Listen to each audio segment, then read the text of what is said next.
All right, today we're going to do something a little different. We are going to listen in on a bunch of really strange, isolated perspectives, but they're all coming from the same place. Think of it like we're scanning through radio frequencies and we've stumbled upon all these different broadcasts coming from one single, mysterious room. So, let's just jump right in with a huge question. What if reality, our entire world, isn't really made of atoms and molecules, but of conversations? What if it's all just a collection of these little self-contained monologues, bouncing around but never really connecting? That's the puzzle we're going to try and piece together today. So here's the setup. We've got this cast of characters. We're talking about a pen, a child, a skeptic, you name it. And each one is speaking their mind from inside their own little invisible box. On the surface, they seem totally disconnected, right? But let's listen in, because I think we're going to find a thread that ties them all together. First up, let's look at how these voices actually build their worlds. We've got two very different creators here with two totally different ways of looking at things. Okay, so first we hear from the pen. For this voice, creation is just pure, unfiltered imagination. It's this idea that words aren't just for describing things. No, words are the actual raw material you can use to build entire universes. It's a huge, almost godlike way of looking at creation, where literally anything is possible if you just find the right words. And then, on the complete opposite end of the spectrum, we have the child. For the child, the world is seen from the ground up. Creation isn't some abstract idea, it's about physical bricks. It's about figuring out what the whole thing is made of by first understanding its smallest, most basic parts. So you've got one creating from pure thought, and the other building from the pieces up.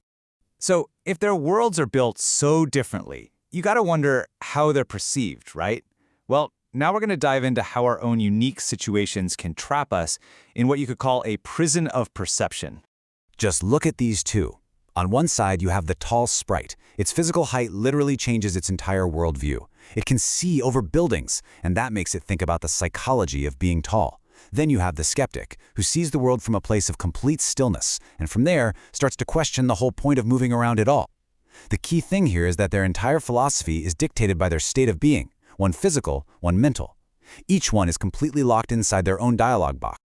All right, so we've gone from creation to perception, and now the whole conversation is leveling up to the really big question. What is this reality anyway? And just then, the ideas guy shows up and drops this absolute bombshell of a theory. He looks around at this boxed-in world, at these isolated monologues, and he puts two and two together. He says, hey, maybe we're all just pixels.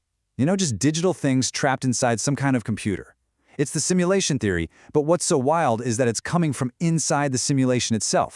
And that leads to the next logical and honestly kind of terrifying question. If the ideas guy is right, if they're all just part of some big animation, what happens when the animator decides to hit the stop button? What happens when the power cord gets pulled? And of course, the skull, which is always a great sign, chimes in with this chillingly technical answer. If you're made of binary code, of ones and zeros, then the end isn't some great beyond. It's just null. You just go back to zero. The program stops running. The animation just ends. Yeah, a pretty unsettling thing. Okay, so we've heard from the creators, the philosophers, the theorists, each one totally stuck in their own perspective. But here's the twist. There's been one character who's been quiet this whole time, just listening, watching, and understanding the rules of this whole strange game. And that character is the cat. This is it. This is where everything starts to make sense. Because the cat holds the key, not just to its own dialogue box, but to everyone else's too. And there it is, the big reveal. The cat comes out and says, oh yeah, I can understand everything you're all saying, if I feel like it. It could have been part of the conversation this whole time. It could argue, it could agree, it could philosophize, but it chooses not to. Its silence isn't because it doesn't get it. It's a deliberate, strategic move. And the big question is, why? The cat's strategy is absolutely brilliant, and it boils down to three main reasons for staying quiet. First off, it avoids what it calls inane chatter to keep its dignity. Second, it uses its silence and its body language to carefully control how others see it, to project this image of a wholesome creature. And third, and this is the real genius move, by not speaking, it has zero baggage. There are no old quotes, no past arguments to hold against it. It has total freedom. It has achieved perfect control over its own dialogue box. So, when you get right down to it, the cat makes its own dialog box transparent by knowing exactly when to keep it closed. Think about it. All the other characters are defined and kind of trapped by what they say. The cat, on the other hand, finds its power in what it holds back. It has mastered communication by mastering silence.